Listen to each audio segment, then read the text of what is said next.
Perfect. Okay, everybody. So this is a course on Tanakh and sexuality. And as my key symbol of the fig leaf, it is something in which speaking about sexuality is both covering and revealing. It is a difficult topic to speak about. You want to be explicit. At the same time, you want to, whenever dealing with sort of things, the power of the illusion and the suggestion is also very important, especially during working with language. I'd like to set the frame a little bit, and this setting of the frame is going to work, I do hope, for the entirety of the 4 classes that I like to teach. Sexuality is absolutely a fraught and sensitive topic. And I am aware that we're touching on the most intimate parts of people and their lives and their identities. And I want to bring some insight, but do it carefully. And recognize, again, that the stakes are high in speaking about this subject. It is something that is part of everybody's life, and is certainly a topic that has been gone over many, many times, and we're going to deal with some very central texts, like talking about Bereshit, so that it is important to bring, I want to try to bring some insight to it, and not just deal with the obvious, but of course we're doing something that everybody knows about. So that's a tension that I'm going to try and navigate. Language is intrinsically gendered. I will do my best to speak balanced in terms of dealing with things like mankind and speak about humankind and doing that properly. At the same time, I won't be perfectly balanced, and I need a little bit of tolerance and forgiveness and understanding when I speak about a particular gender and mean it to apply to everybody in terms of experience in the language. So that's an important point. I will be operating inside of a heteronormative frame. I recognize that that is maybe not shared by everybody who's out there in the audience, but it is an important choice. It is a perspective within which the Torah operates, and I will be sharing that perspective. I will be speaking about sexuality in an open and direct way. And that may be not as usual for a Torah class. It is important that I speak about intercourse, and at times we will speak about penises and vaginas, and that language for me is important, that we're able to be specific and direct. I'm opting for clarity here over a certain sense of modesty, and I hope that is fair for everybody. And finally, we will be doing a lot of metaphors and analogies. And here, it gets complicated. What do I mean? The Gemara in Masechet Nidarim asks a question, or tells the story of a particular woman who comes to a rabbi and says, my husband wishes to do something non-standard with me in the bedroom. And the rabbi responds and says, it's permitted. And could you put this computer back on so the light comes back on again? Just this computer over here, the power just went off. The rabbi says it's permitted. And the analogy that he brings, he says that fish can be eaten any which way. If you like fish and the fish is kosher fish, whether you have it broiled or pickled, however you want it is fine. So that's a good metaphor, talking about sexuality having lots of flavors and lots of tastes, and all of those can be permitted. It's making a good comparison, but it is not equating the object of your sexual desire to meat or to fish. It is not meant to equate those two things in their entirety. And I want to be careful about understanding when we use metaphors, we don't mean to use them to equate things beyond what the metaphor intends to do so. Okay. My operating assumptions, and this will be the last piece of introduction before we drop into this specific topic that we're doing. Again, speaking about the course in general, about Tanakh and sexuality, is that sexuality really does touch all aspects of life. And we will be speaking about it in a very broad and inclusive sort of way, so that things like the job that I want to do as something that empowers me, that gives me resources so that I can be attractive to a good mate, so that the food, the choices where I choose to live, or the community that I join is one in which gives me a certain amount of attractiveness. So basically, it is something that covers all sorts of things. This is something that my wife, who is a sexuality educator, a noted lecturer, and author, is fond of asking this question. And she says, what is the most significant sexual organ of the body? There you go. I see Holy Bowman signaling her mind. Exactly right. It's the mind. It's the brain, meaning our thoughts, our perceptions, our conceptions of looking at things is the most influence in terms of sexuality and pleasure. And that brings us to the last point, which we'll enter into our class, that sex and language, how we speak about sex or how we articulate our desires, are intrinsically related. And so that our class today will start with the sin of knowing, talking about Eitz Hadat, the tree of knowledge, and it will examine it from a perspective of language. And since how we frame our thoughts are done in language, this will speak directly to this nexus of sex and language. Okay. All of that leads us to an introduction to this particular part one of the series. As I mentioned, it's a 4-part series. We will, ranging far and wide, I hope, speaking about gender next class, speaking about the wayward woman in Sota, sexual fields, and finally talking about culture and sexuality in the last class. But today we're going to start at the beginning and discuss the tree of knowledge, and how that is both a sexual awakening, right? The people, Adam and Chava, Adam and Eve, become aware of their nakedness in the context of this. And I want to approach it with a specific thought, a specific thesis that I'd like to put to you, which is that it has to do with the letter Hey. The Hey of knowing, which in Hebrew is the Hey Hayidi'ah. Okay, this idea will become more obvious or more clear as I unpack it, but understand that the letter Hey is the definite article in English, the word the, and that somehow the use or misuse of the word the to what do we say, this thing, this tree, the tree, is going to be part and parcel of some of our sexual understanding and affecting our sexual perspective.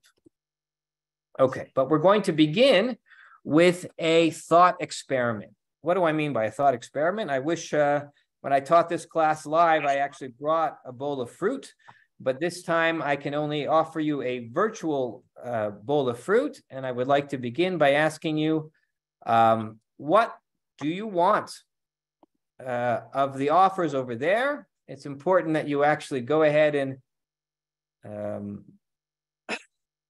I frozen here for a second? It's a nice second. Oh. I'm coming across. My screen is freezing for a moment. We can still hear you though. You can hear me. Okay. I don't know what's going on. What do you want? Do you want an apple, a banana, a pear, an orange?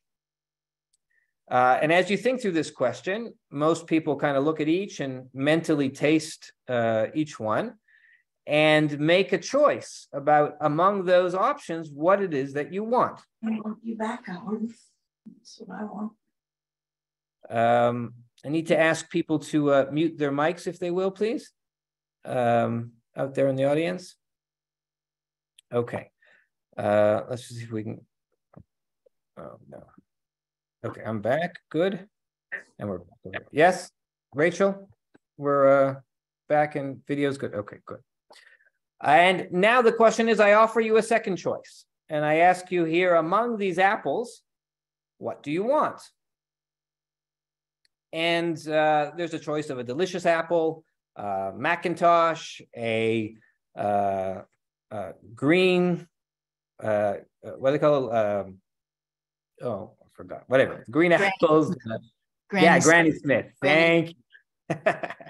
Just lost the word. Granny Smith, delicious, lady, gala, pink lady, all of these apples. Okay, they're all delicious. What do you want? And as you kind of scan them all and think about that question, you're going to make a choice and choose one of them. Let's say it's the delicious apple that you know that you want.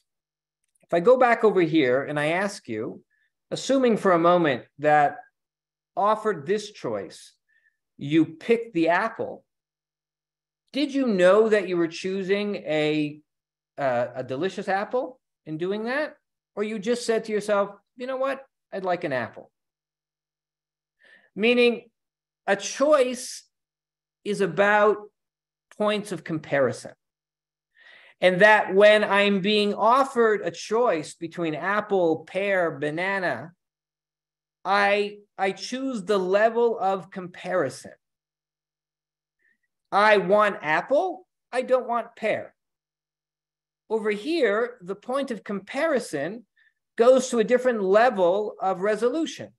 I know now, or I think I know, I articulate a desire of wanting a delicious apple and not wanting a gala apple. There's a different level of specifying my desire, given what the choice or what the field or what the options are. We'll see how this translates into sexuality and wants and desires in a moment, but I think the Torah is very much dealing with this question. Now, I want to ask a question here, which is, what was the fruit in the Garden of Eden that Adam ate from? So Chazal bring four options that I know of. Some say it's wheat, some say it's grapes, some say it is figs, and none of them say an apple, even though Michelangelo painted an apple as the fruit of knowledge. I actually think apple works very well. And it works for the idea that I want to give across over here, because all the Torah says is a fruit, a generic fruit, a non-specific fruit. There was fruit that was planted there. And if I would ask you in our culture, our perhaps European or North American centric culture, the most generic fruit is an apple. If I would sort of say, pick an exemplar of fruit, most children would draw an apple. And if they were going to draw or choose a pomegranate, it would be because they have a reason, a relationship with the nature of pomegranateness that is other than fruit in general. So that if we're going to kind of model what the Torah is talking about when it just says fruit, then talking about the plain and simple apple is sort of the best choice.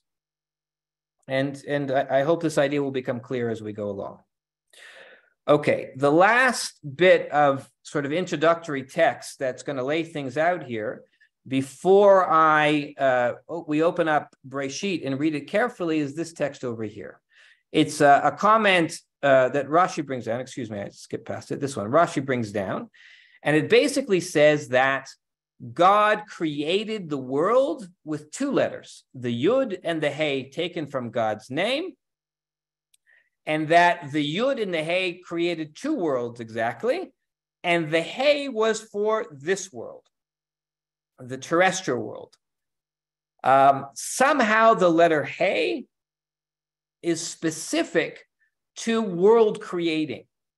And how that works and why the letter Hey, and here I'm going to talk about it as the word the, I want us to take very careful notice as we read this text together, based on this Rashi, that the hey, the placement, the usage of the definite article the is going to be very key. So we begin reading Breshit, beginning at the beginning. In the beginning, God created Hashamayim ve'et haaretz, the heavens and the earth. There is here, this is definitional. We have heaven and we have earth, and you will watch as we go along that only things that have been previously defined in some sense will take on the definite article of the. So Shamayim and Aretz is where we begin. God says, let there be light. Or, v'yihi or, and there was light. So or is created generically, light. V'yar Elokim et ha'or, and God saw the light now. In the second instance, this or becomes definitive, definite, the light. And he saw that the light was good. And God called the light, he made distinctions between the light and the darkness. The darkness hasn't been created. Why is it that the darkness now gets a hey hayidiyah, gets a definite article before it? Because it is the opposite of light. If light is defined, then darkness becomes defined as its opposite. God calls the or day, he calls the night light, he calls the darkness night. There was morning, there was day, we have one day. Onwards. We're skipping over in here. We're going to actually do this quickly. But we have now, God is jumping ahead and creating fruits of the field. I am going to be in this section kind of focusing on the Hebrew, but the English is available to everybody both on the source sheet. Actually, Rachel, if you want to just mention now that source sheets are available in the chat. Is that right? Yes, that is correct. Okay, and all the sources that we'll be quoting will also be written on the screen, and I do hope they're legible for people. Not for now, but if in one of the points of the chat and the feedback is, I want to make sure that this method works and that the texts are legible in the way that I'm presenting them. Okay, so God says, I gave you all, speaking to man and the animals, all Asev Zorea Zera. Herbs or grasses that have zorea, which is seeds. And again, the question of continuity, of seeds, of future, of sexuality is being spoken about here in terms of life, repeating life. Vet kol ha'etz asher bo pri, all ha'etz. Now, this is the first time that tree, eitz, gets a definite article. But it's speaking about no particular tree. It's speaking about all the trees, all the fruiting trees, right? Those that have trees in them were also given to people to eat. And God saw all that he had done, and it was good. And then God says there was evening, there was day, Yom HaShishi. This is the only day of the 6 days of creation that itself takes a definite article, and the Midrashim make a big deal of this. I'm just pointing it out over here. We go forward. Now we're in chapter 2, and this chapter does not begin with the affirmation of what God goes and creates, but it starts by talking about, the focus is upon what is missing, absence. What do I mean? Let's read.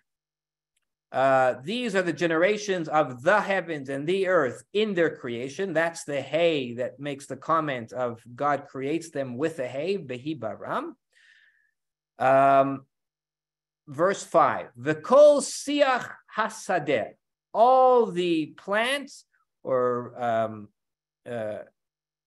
grasses of the field, again, not the grasses, but grasses that are taken from the field, the larger set of the field, we derive from it specific grasses. Terem yeh ba'aretz, have not yet been created, meaning they're not. V'kol esev hasadeh, and all these grasses, terem yitzmach, have not yet sprouted. What is causing, why are we sensing this absence? What's wrong? Where is everything? Ki lo himtir Hashem Elokim. God has not yet made it rain. And so nothing has grown yet. Why has God not yet made it rain? V'adam ayin. There is no man to work the land. So here, as opposed to chapter 1, where man comes at the end of a whole progression of creations, here man is the cause and the reason that we're waiting for everything. Everything is being created so that there is a man to work it. Okay. Zion, in this narrative, God creates man, and here man becomes for the first time Ha-Adam, the man who is afar min ha-Adama. He is derived from earth. The Hebrew word from or derived from is the word min, and that means from, and it also means sex. The idea of deriving something from something else, the language of from, is also alluding to sexuality. And God plants a garden in the east, and he places Ha-Adam, the man, Asher Yatzar, that he has created. V'yitzmach Hashem Elokim min Adam, God creates everything from the field. Kol eitz nechmad lemareh v'tov lemachal, all manner of trees that are desirable for the eye, mareh, they look beautiful, v'tov lemachal, and are good for eating. We are talking about their attractiveness, how they look, and that word nechmad, attractive, desirable, is going to be a key word. Please note that word nechmad. And now we come upon these two central trees that will be our subjects. Eitz hachayim, the tree of life, betoch hagan, in the midst of the gan. Ve'etz hadat tov v'ra, and the tree of knowledge, good and bad. Please note that in this construction, it's understood that these two trees are identified by being in the midst of the garden. These are trees that Adam and Eve are not allowed to eat from, but how are they supposed to know what tree it is? So the Torah says that they were in the midst of the garden. Some well-defined middle, which itself is kind of curious. But it seems to make the point that Eitz HaChaim betoch hagan, the tree of life, is in the midst of the gan, the Eitz Hadat Tov Ra, and the tree of knowledge, good and bad. Where is it? Not clear. That's something I want you to hold on to also. God takes the man and he places him in the garden to work it. And then God commands man and says on the man, saying, Mikol eitz hagan achal tochal. From all the trees of the garden you may eat. The word eitz here is plural. We're not talking about one tree, a tree. We're talking about all the trees. And eitz is what we call a irregular plural over here, like fish, where you can talk about tree and it means a plurality of trees, many trees. Umi eitz hadat tov v'ra lo tuchal mimenu. But this tree that is good and bad, you may not eat from it, because on the day that you eat for it, you will surely die. Where is this tree? How am I supposed to identify this tree? The Torah does not specify. And then the Torah goes on to say, it's not good that man should be alone. I will make him a helpmeet. And then what's the next thing that God does? God creates min ha'adama, from the land, all manner of animal and all flying species, and he brings them to the man, lirot, to see, right? Eye, superficial, what he sees on them on a superficial level. Ma yikralo, what will he call them? And anything that the man called those animals, that became its name. A lot of curious things here that we'll only just kind of touch upon. But in naming everything, the word ba, the yaveh, they are brought to man, is said. And afterwards, the very next verse says, man calls names for all the animals, but the man did not find a helpmeet for himself. And this triggers the creation of Eve, of the first woman. So there's something very interesting here about the process of naming animals, which results in the need for woman. And here, Chazal make a very, very strange suggestion. I didn't even put it on the PowerPoint because it's so strange, but it is out of Rashi, and Rashi is quoting the Midrash in Menachot. And so since the rabbi said it, I can say it myself. And the Netziv actually says it can't mean what it seems to say literally, but we'll try to, in our class of sexuality, make some sense of it. So what does the Midrash say? That Adam had intercourse with each animal in order to name it. And in the course of doing that, none of them put his mind to rest. That's the language, put his mind to rest. And so finally, he comes to understand that he needs something else, which is woman. So we're talking about something rather bizarre here. That Chazal seem to say without blinking an eyelash. And I would like to suggest that what we're saying here is that man organized his world in terms of sexuality, meaning that all things in the world had a name, in the sense of how did they serve his purpose of becoming more attractive or less attractive? Was a lion something that he could use, name, in creating or adopting its characteristics to be fierce in order to be successful in finding a mate? In looking at food, there was food that was attractive and had a name in what it made him taste and feel. So there's something about the knowledge of what something is that speaks directly to a meeting, a joining, which is in a certain way sexual in nature. That's what I want to do with that midrash, but let's keep moving here. God puts man to sleep, and then he takes one rib from among the many ribs. Ha-Adam, right? And God takes one of his ribs and then closes up the flesh in its place. And he builds out of that rib Hat Sela, and now the rib takes on the Hey Hayidiyah, the definite article, the rib. It's being identified. It has been selected from among a set and now becomes the one and only rib that's important. And he makes it Le'isha, into woman, and he brings it to the man. Again, that same word, v'yaveha, bringing.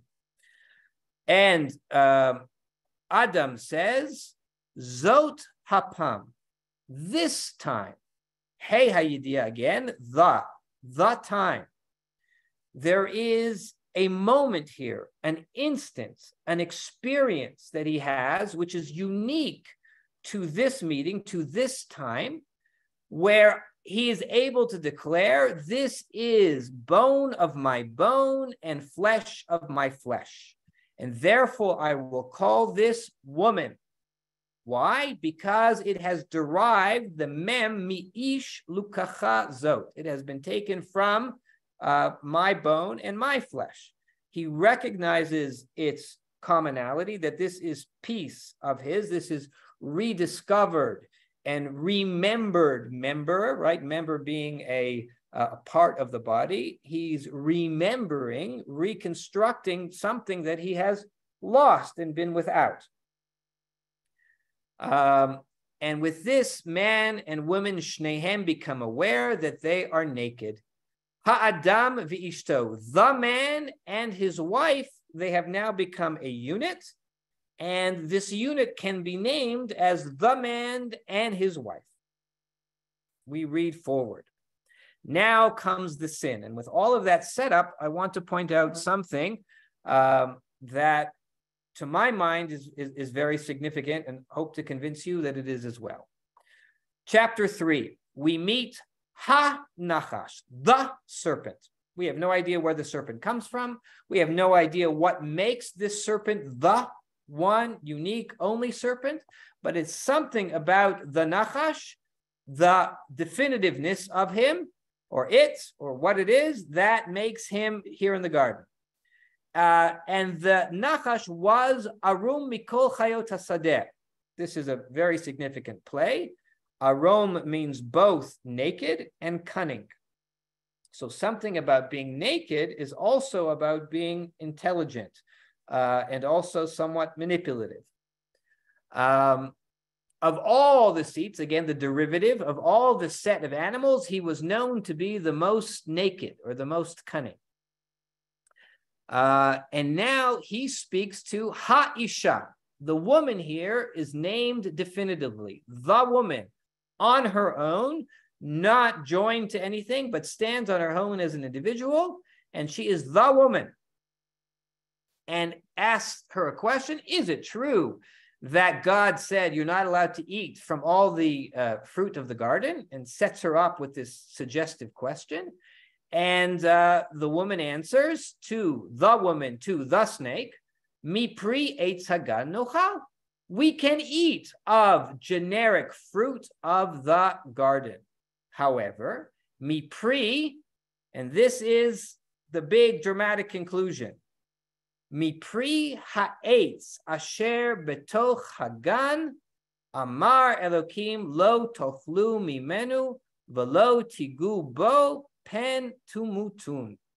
She says, in English now, verse 3, of the fruit of the tree. It's not referred to as the tree of knowledge. It's not referred to any generic tree. It is the tree, the one individual tree that she has named, which is in the midst of the garden. We said whether the Eitz dot was in the midst of the garden was left somewhat ambiguous. God has says we cannot eat from it. We can't even touch it, lest we die.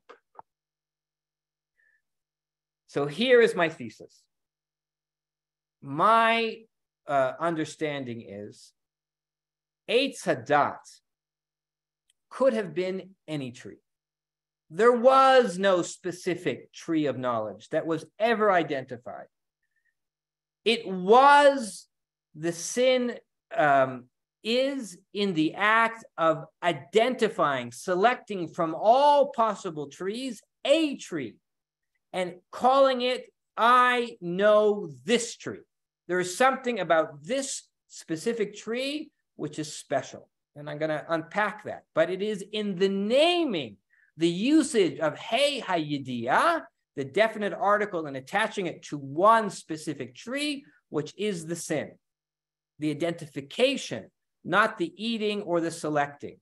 Naming it, Ha'etz, is the sin. And this is where it's just occurred. And then we go on to talk about the temptation. Let's look at the temptation for a second. She saw that the tree was good, and it was desirous for food, good for the eyes. Nechmad ha'etz. Again, it was attractive. The same word, nechmad ha'etz. This specific tree, to make you intelligent, to open your eyes. She eats from it. She's caught. She's accused. She gives to.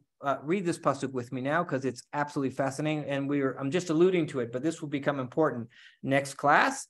V'tikach mipirio, she took of its fruit derived from the tree. V'tochal, and she ate it. V'titen gam leisha. I'm going to say that word again in Hebrew. Leisha. What does that word mean? That word means to ish Shalah, the man that belonged to her. Ish Shalah, it's not a regular hey, it's a mapik hey, and it sounds exactly spelled and pronounced like Isha, like woman, but it's referring to the man. Li Isha, to her husband, who was with her, and they both ate. Okay. They become aware, they open their eyes, they become aware that they're naked, and they hide ha'adam v'ishto, the man and his wife, from God. Where do they hide? Bitoch eitz hagan, in the midst of the trees of the field. Fascinating. We have returned now to the generic. The trees, the generic trees are now helping her hide, helping them both hide. But God finds them, and God calls to them, and God says, Ha min ha'etz, from the tree that I spoke to you, saying, don't eat, did you eat? Again, not referring it to the tree of knowledge, just the tree. Did you eat? And the woman answers, the man answers, V'yomer ha'adam, the man answers, ha'isha, the woman. Again, that specific woman, asher natata imadi, that you gave to me. Hu natnali min ha'etz, from the tree. She did it. She identified the tree, and it's her fault. He's kind of casting blame. Of course, you know the story.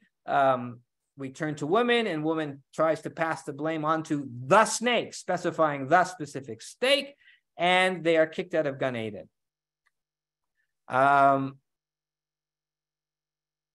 Why? Here, the verse 22,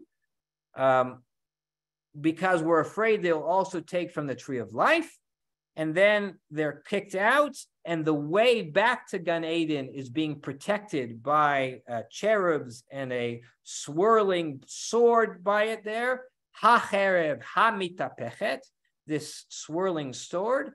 Why? Lishmor et derech eitz hachaim, to protect the derech, the way, eitz, of the tree of life.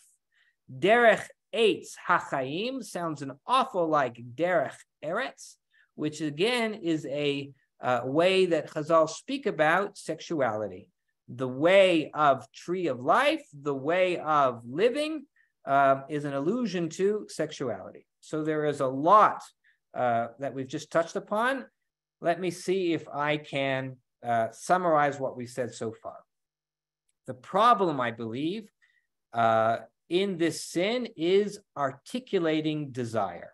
Why is it problematic to articulate desire? If I ask you, what do you want in any case, whether it's food or sex or money or fame, when you go ahead and articulate your desire, we never know what it is that we want exactly. We have a feeling of something missing, and we describe the absence as feeling like something generic. I feel for a pear. I am feeling a desire for pearness that is missing in me. There's a hunger that I have that has a shape, has a form that tastes like a pear might satisfy it. It is generic. Once I taste the pear and I know the experience of eating that pear, I know what that pear tastes like, then I know what it was that I was missing. Maybe it satisfies desire, maybe it wasn't. Maybe it's the wrong pear. Maybe that was a bad or rotten pear, or maybe it was a different pear. I can speak generally, approximately about my desire, but my desires are fulfilled and experienced by specific things. We never know what we want exactly, and what do we do in all things is we try to want what it is that we know. I know this pear, and after I've eaten it, there's a choice. I could want that pear, that experience, now that I know it, and say, yes, I affirm that is what I wanted afterwards, but not before. The sin is not about doing something wrong. This is again my interpretation. Take it or not take it. My suggestion, the thesis I'm putting forth. It wasn't in the act of eating something that was forbidden. The sin is about the misleading and false nature of articulating desire. It's about saying that what it is that I want is the tree. And let me explain this for a second. If Chava said, I want that pear, that specific fruit that I ate, yes, that's the thing that I wanted, that would be fine. She eats that fruit, she tastes the fruit, it's a very specific fruit that she says, and that pear could have satisfied and been the thing that she wanted. But by calling a tree, the pear tree, the specific pear tree, you're doing something erroneous. What's the error?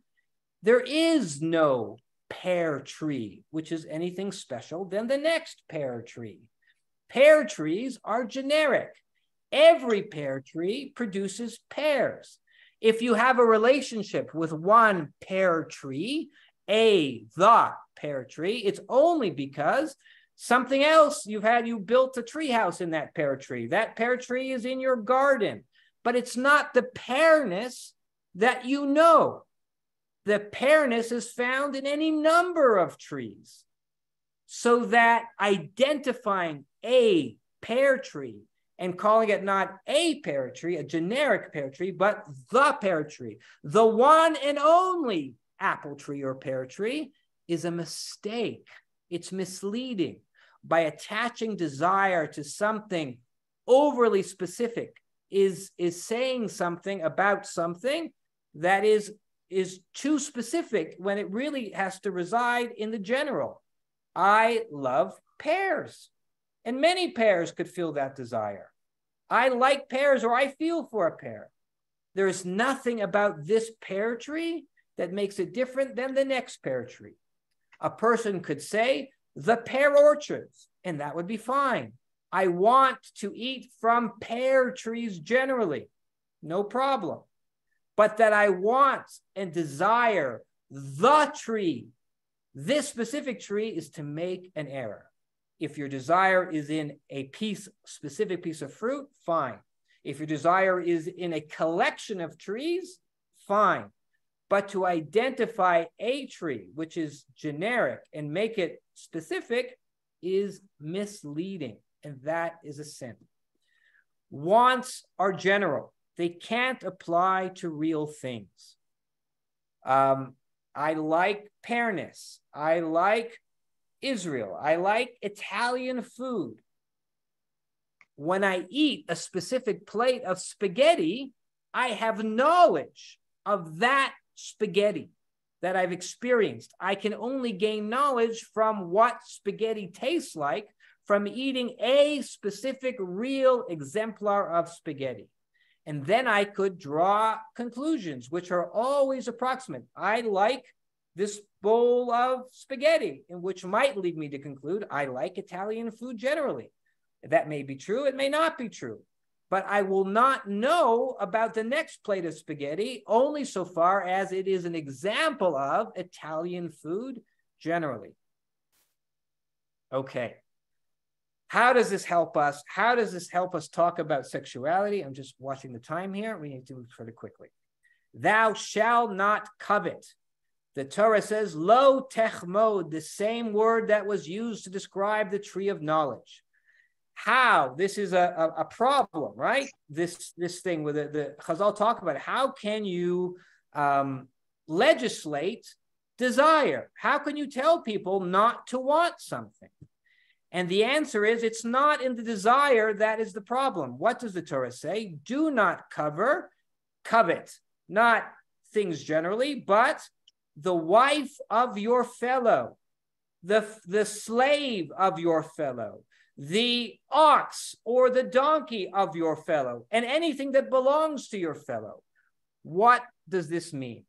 If I look at my neighbor and he has a brand new Tesla, and I look at it and I say, gee, I would love a Tesla like that. I want a Tesla. Have I transgressed, thou shalt not covet? The answer is no. Because I don't need to have his Tesla or her Tesla in order to satisfy my desire for a Tesla.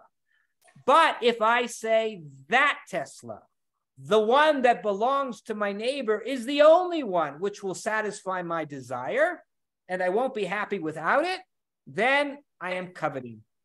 I will only be satisfied by taking that thing away from him. It is good, I'm going to say something maybe a little bit controversial, to look upon my neighbor and say, wow, that's a car that I would like, and say, I'm going to go work harder and get my own Tesla. Having desire is motivating. It's good to say, I want that thing, as long as I can satisfy it without taking it away. It's not a specific instance, it's a general thing. If, on the other hand, right, that makes me work. But if I think it's only that Tesla that will make me happy, then we have a problem of thou shalt not covet. It's back to what level of specificity do you attach to your desire? That thing and only that thing, or the category of Tesla that I want? Okay. Now we're going to jump into very quickly the story of Yaakov and Rachel's romance and their sexual desire and attraction for each other, and apply this understanding to this story as well. I'm going to do this quickly and come back for a second. Yaakov goes down to the well and says, do you know? And to me, it's already ringing bells here, this knowledge question. Do you know Lavan? And they say, yeah, we know Lavan. And they say, here is Rachel, his daughter, an extension of the thing that you know. You know Lavan, whose family, and she's coming with her sheep. And while he was still speaking with them, Rachel came with the sheep, and she was a shepherdess. When Yaakov saw Rachel, the daughter of Lavan, his mother's brother, and the sheep of Lavan, his mother's brother, all of this sets, derivatives, family connections, connection. He approached the stone that had been covering the well, and from the mouth of the well, and he watered the sheep of Laban and his mother's brother. Yaakov kissed Rachel and raised his voice and wept. Clearly, he has fallen in love. He has this huge desire and energy, strength, superhuman strength to just take this huge rock, which normally takes lots of people to move it. All of a sudden, he by himself can pop that rock right off that well. And it's an allusion, again, to sexual energy, popping the cork, as I'm alluding to in the champagne bottle over there. And it is this kiss and his voice and his weeping, which is expecting this love. What does Yaakov know about Rachel? That he's in love with her. Again, it doesn't yet mention he's in love. It will soon. But he's kissed her and wept and knows that she's the one. Let's read on. Lavan said to him, you are bone of my bone and flesh. In Hebrew, atzmi ubisariata. What does that immediately recall? That's exactly the reaction that the first man, Adam, had for Chava. He looked at her and says, this time you are atzmi mi atzmai, ubisar mi bisari, bone of my bone and flesh of my flesh. So we're clearly suggesting this Adam and Chava moment in Lavan, but it's not with Rachel, it's with Lavan. Lavan, we are family, we are connected, we are familiar, we have this connection to each other. And then it goes on. Lavan says, because you're my relative, you shouldn't work for nothing. I want to pay you. And then we go into the story that Lavan had two daughters. The name of the older was Leah, the name of the younger was Rachel. Leah's eyes were soft, while Rachel was shapely and beautiful. Again, comparison. Rachel is beautiful, and Leah has something with her eyes which is apparently less attractive. Yaakov loved Rachel. He hasn't married her. He hasn't had sex with her. He doesn't know, but he's assuming that he's in love with her and says, I will work for 7 years for your younger daughter. And Lavan has this kind of lukewarm response. Okay, better I give it to you than to someone else. Stay with me and work. He works for Rachel for 7 years, and they seem to him like just a few days because of his love for her, this incredible love. Yaakov says to Lavan, the time is up. Please give my wife to me. My time is complete. I want to come into her. Again, that euphemism for sex. I want to come into her. Lavan gathers all the people, and he gives him his wife Leah. And as we all know the story, he substitutes Leah for Rachel. How? How is it possible to love Rachel and sleep with her sister and not know it? I think the Torah is saying something rather subversive about our romantic notions of love and sexuality. If you think you love somebody so exclusively, I want that woman, I could work for 7 years for that woman, how is it possible to sleep with someone else and not even know it? This again is, I think, this idea of the over specificity that someone attached to what they think is their desire. I love her, but in fact, he loves the sisters of Lavan. And so that another sister could actually satisfy that desire. When morning comes, he says, whoa, this is Leah. I didn't know it in the night. My knowledge, my sexual knowledge did not tell me that, because I didn't know that. And so the morning comes and it is Leah. Yeah.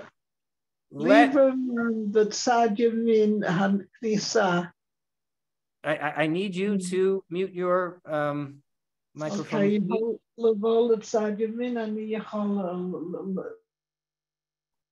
Okay. So in conclusion, the tree of knowledge, there are two trees in the garden, the tree of life and the tree of knowledge. The tree of life is always mentioned first. What is that? What is that referring to? Come back, please. Let me go back. The first tree is about first fruit. It's about first experience. And I want you to imagine with me for a moment that you have never tasted fruit in your life. You are born in Gan Eden, you were just created, and never have you tasted any kind of fruit whatsoever. And you are handed your first fruit. I'm not even going to name it. Let's say it's an apple. And you taste it. And you like it. It tastes good. What do you know? Is it that you know that you like apples? Or that you know that you like fruit? Or that you know that you like green apples or red apples? Or you know that you like fruit in the morning when they're cold? Or you know that you like fruit with a sunset? What do you know from first experience? And the answer is the tree of life is about all-inclusive experience. With that first apple, all fruit are included. You know in that moment that you love fruit writ large, all of life.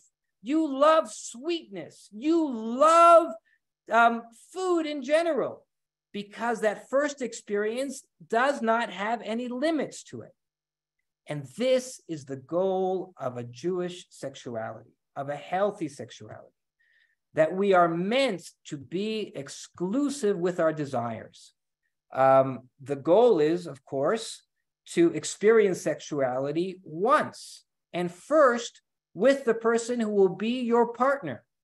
And in so doing, when you find the desire of that sexuality, it includes the person you're with and includes all of life. Every woman is in this woman, Ha'isha, the woman, both generic and specific. Life, first tastes that are not limited by language or expectations or definitions or definite articles, includes everything. So the tree of life, that first taste, is life that I'm tasting in this fruit and enjoying. I'm just enjoying being alive. The second tree, the tree that I have now second, now I taste of the fruit of knowledge, another fruit, I have a point of comparison. I have the knowledge of good and bad. I know that this apple is not like this next fruit, which I have is a pear. And I gain a knowledge, oh, now I know that what this fruit is not. This is not a pear. I become aware of how it's different, how pears and apples are not the same thing. It is the knowledge of difference that is gained by the second fruit, by the second taste. And that difference is a negation to a certain degree. And that negation is somewhat dangerous because I'm aware of what this isn't. Let's take that knowledge and finally read the end of the story of Rachel and Leah. Lavan says, oh, we don't give younger sisters before older sisters, but don't worry, if you like, I will give you this one too. And Yaakov agreed to work for another 7 years so that he could gain Rachel as his wife. And but immediately after Sheva brachas, which were exclusively for Leah, after that completed the week, he gave him his daughter Rachel as a wife. Verse 29. Also, he gave Bilhah, which is interesting. We'll leave that aside. 30. He came to Rachel as well. Gum in Hebrew. Now it's a comparison because he's already slept with Leah. And he loved Rachel too, that same one word, more than Leah.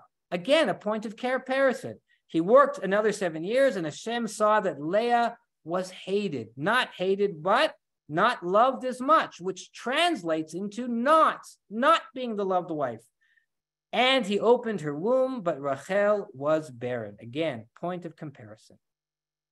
In conclusion, the Torah has this incredible expectation that the Torah says it is forbidden to, in the Darim I'm reading now, to drink one cup and put your eye on another cup, to have the experience of this and be thinking about that. That's not to wander after your heart. This is the goal of Jewish sexuality. But Ravina adds and says, this is obvious. Of course, we would never thinking about another woman when making love. But the point is, even when both desires are permitted, when a man has two wives like Yaakov has Rachel and Leah, it is critical, it is essential that when he is with Rachel, he is only with Rachel. And when he is with Leah, he is only with Leah.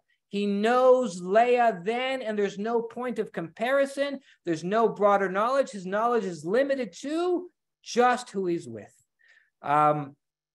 We're over time. This is the major point that I want to make. I will stop here and thank you all for coming. I will take a little bit of extra time now to take a look at some of the chat, but the formal time is over. And if people need to leave, I certainly understand. Thank you for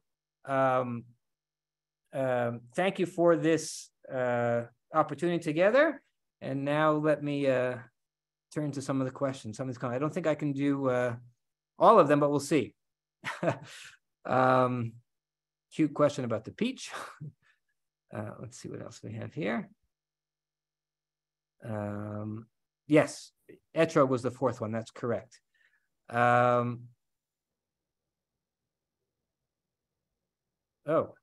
Thank you for correcting me. Michelangelo did not paint an apple, it was a fig. I have to look that again. Thank you. Sources for latecomers. Comment here by Joseph Robinson. Interesting. Comment. Won't relate to it afterwards. Mem Yud Nun. Sex is Mem Yud Yun, and but still, the chirik there, it's certainly close enough to be suggested. Min with the yod might be from me or man mem aleph nun of Aramaic, but not from min mem nun. I think there's something there, and I think it's close enough to. Again, I'm not sure there's a strict etymology, but the association for me, I think, is still strong. Again, I'm not arguing as a linguist, but I am arguing that certainly in the kind of suggestive linguistic space, there's certainly a relationship there. I do see that somebody was arguing about my specific language. Yes, I could probably improve it. But again, in translating the Torah is being androcentric and referring to man in general. But that'll be something that we'll address a little bit more next class. Sela better understood side. Yes, that's a good point to be made. Sela rib does mean side, and it's used sela in the creation of the Beis Hamikdash. When the Beis Hamikdash, the Mishkan, is described, every side is a sela, and that idea that man and woman was an androgynous combination being that was split down the middle, and that the point of contact is the point where those two sides become where they come together again. There's definitely something true. And Susanna Levin does point out that you're right. It's a mapike. It's not exactly pronounced isha and isha. There is different. But again, certainly in any kind of associational and midrashic suggestion, that is a close enough read and a close enough pronunciation to say that there is definitely a wordplay being used in relating isha to isha. So I stand by my statement there. So what were they commanded to desist from?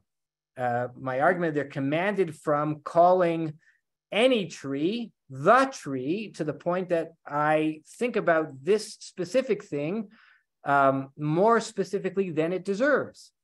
I don't identify generic pears as a particular exemplar of being something other than one exemplar of many possible pairs. It is this perceptional linguistic issue, which is the chet, or I say the misleadingness of this sexuality.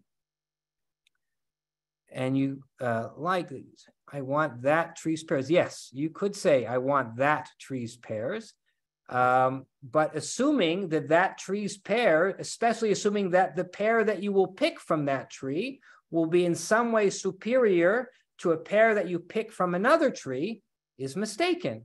You could have a tree that you know that produces good pairs, right pairs, but when it comes down to the level of the prat, of the specific, this pair, there's no guarantee that the pair from that experienced tree is going to be better than a fruit from a pear tree that you have not yet experienced. And again, the problem, even knowing fruit from a tree, does not tell you everything you need to know about the next fruit from that tree. That's the point that I'm making.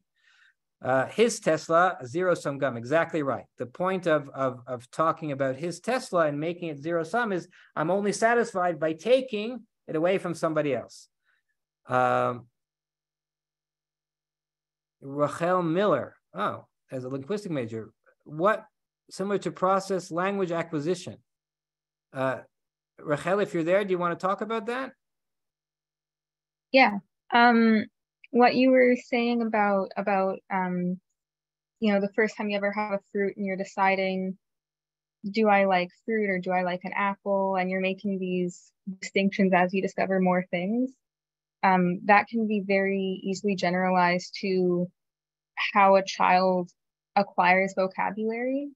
Yes. And how everyone discovers what words are and what they're attributing to things, and just kind of navigating the world as a whole. So it's really interesting how that connection can be made. This is really about the birth of consciousness in many ways, right? Knowing things. A child picks up a truck and calls it a truck and learns the name truck, and at first thinks that trucks are all vehicles, and it's only after the truckness it become clarified when he learns that this is a truck and this is a car, and those two things are different. That second tasting, if you will, as a point of comparison, does he know that a truck does not equal vehicle in general, right? That's what you're trying to say? Yeah, you can overgeneralize. You can say, everything, all fruits that I see, I'm going to call them an apple. Or you can be overly specific and say, unless it's an apple, it's not a fruit. Right. And both mistakes are right, is the errors that we're trying to avoid. Right. Good. And I think that is our conclusion. Yeah, that's the last of the mess. Am I missing any? Language, not consciousness. I take issue with your using in that last sentence consciousness. Cats have consciousness of a kind. All living things that can move around have some form of consciousness. There's a big distinction between consciousness and language that Rachel Miller, or is it Rachel or Rachel, was talking about. Yeah, it is. I mean, I was talking about language, but it can also, be connected to self-awareness, I think, if that's what you meant. I'm going to argue the point. I'm not going to say they're equal, but I'm going to say they're Not intimately equal. related. And that the consciousness of a cat, albeit present, is not the consciousness of a human being. And I think that's intimately wrapped up with the fact that a cat does not have language, and that it changes radically the nature of the cat's consciousness. And that this awakening that's happening in Gan Eden through the act of naming things, which what Adam does, is, one might say, Usher, as you're suggesting, the formation of a human consciousness, the emerging from animal consciousness, and the adaptation of language and the manipulations of language and the possibilities of language and the falsification of language. An animal can't conceive or be conscious of that which is not. And chapter 2 begins, there was no man, an awareness of what is not. And that's a different consciousness that is born out of the possibility of saying words, and saying words like not. Okay. Yeah, you're focusing in on one of the two things that makes man unique. And well, I don't know whether they're two separate things, because the idea of free will is also an idea of not. That is, I can choose to do this and not to do that. That's free will. Language, is it the same thing?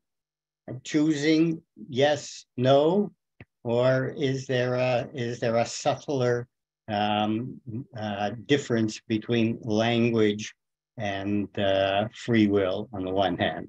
But certainly both language and free will distinguish man from all other living things, even though all other living things that move have some kind of consciousness, whatever that exactly means.